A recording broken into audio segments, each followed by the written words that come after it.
न्यवर्णाम् हरिणीम् सुवर्णरजतस्रजाम् चन्द्राम् हिरण्मयीम् लक्ष्मीम् जातवेदो ममावह ताम् आवह जातवेदो लक्ष्मीमनपगामिनीम् यस्याम् हिरण्यम् विन्देयम् गामस्वम् पुरुषानहम् अश्वपूर्वाम् रथमज्जाम् हस्तिनादप्रबोधिनीम् श्रियम् देवीमपह्वये श्रीर्मा देवी जुषदाम्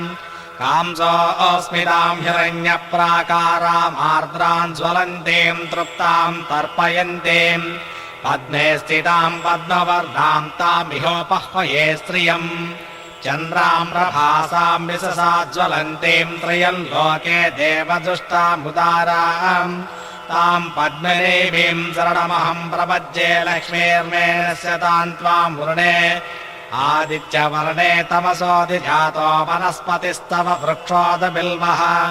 तस्य फलानि तपसानुदन्तु मायान्तरायाश्च बाह्या अलक्ष्मीः उवैतु माम् देवसखः कीर्तिश्च मणिना सह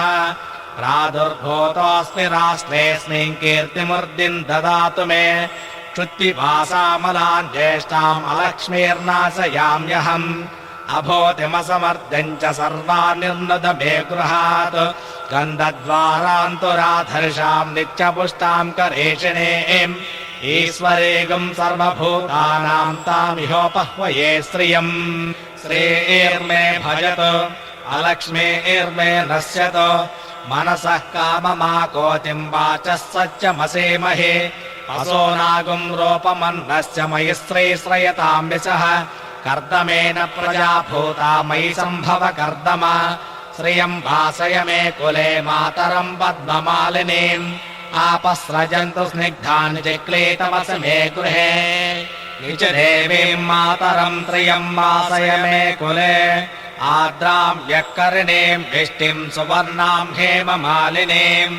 सूर्याम् हिरण्मयीम् लक्ष्मीम् जातवेदो ममावह आर्द्राम् पुष्करिणीम् पुष्टिम् पिङ्गळाम् पद्ममालिनीम् चन्द्राम् हिरण्मयीम् लक्ष्मीम् जातवेदो ममावह ताम् आवह जातवेदो लक्ष्मीमनपगामिनीम् यस्याम् हिरण्यम् प्रभूतम् गावो दास्योऽस्वान् विन्देयम् पुरुषानहम् यस्वजः प्रेतो भूत्वा दुहितायाज्यमन्वहम् श्रियः पञ्चदशश्च श्रीकामः सततम् जपेत् आनन्दः कर्दमश्चैव चिक्लेत इति विस्तृताः अशयस्ते त्रयः पुत्रा स्वयम् श्रीरेव देवता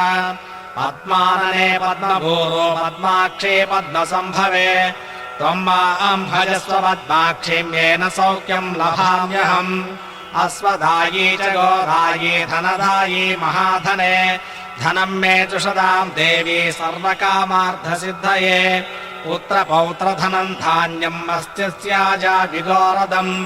प्रजानाम् भवसि माता आयुष्मन्तम् करोतु माम् चन्द्राभाम् लक्ष्मीमीशानाम् सूर्याभाम् त्रियमेश्वरीम् चन्द्रसूर्याग्निसर्वाभाम् श्रीमहालक्ष्मीमुपास्महे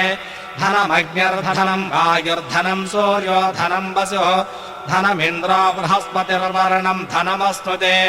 वैनते यसोमम् पिब सोमम् पिबत पुत्रः सोमम् धनस्य सोमिनो मह्यम् ददातु सोमिनी न क्रोधो न च मात्सर्यम् न लोभो नाशुभामतिः भवन्ति कृतपुण्यानाम् भक्तानाम् त्रिसोक्तम् जपेत् सदा वर्षन्तु ते विभावर्दिवो अभ्रस्य विद्युतः रोहन्तु सर्वबीजान्यवब्रह्म द्विषोजिः पद्मप्रिये पद्मिनि पद्महस्ते पद्मालये पद्मदलायताक्षे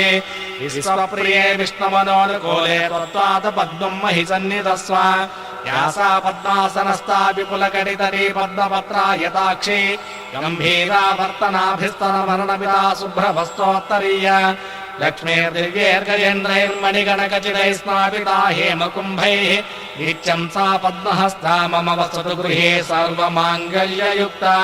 लक्ष्मीम् क्षीरसमुद्रराजतनयाम् श्रीरङ्गधामेश्वरीम् दासे भूतसमस्तदेववनिताम् लोकैकदीपाङ्कुराम् श्रीमन्मन्थकटाक्षलब्धविभोद्ब्रह्मेन्द्रगङ्गाधराम् त्वाम् त्रैलोक्यकुटुम्बिनीम् सरसिजाम् वन्दे मुकुन्दप्रियाम् सिद्धलक्ष्मीर्मोक्षलक्ष्मीर्जयलक्ष्मी सरस्वती श्रीलक्ष्मीर्वरलक्ष्मीश्चा प्रसन्ना मम सर्वदाम् वराङ्कुशोपासनभीतिमुद्राम् करैर्वहन्तीम् कमलासनस्ताम्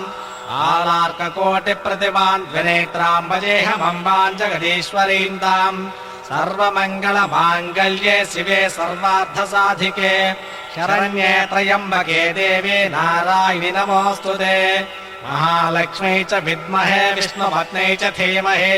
तन्नो लक्ष्मी प्रचोदयात् हिरण्यवर्णाम् हरिणीम् सुवर्णरजतस्रज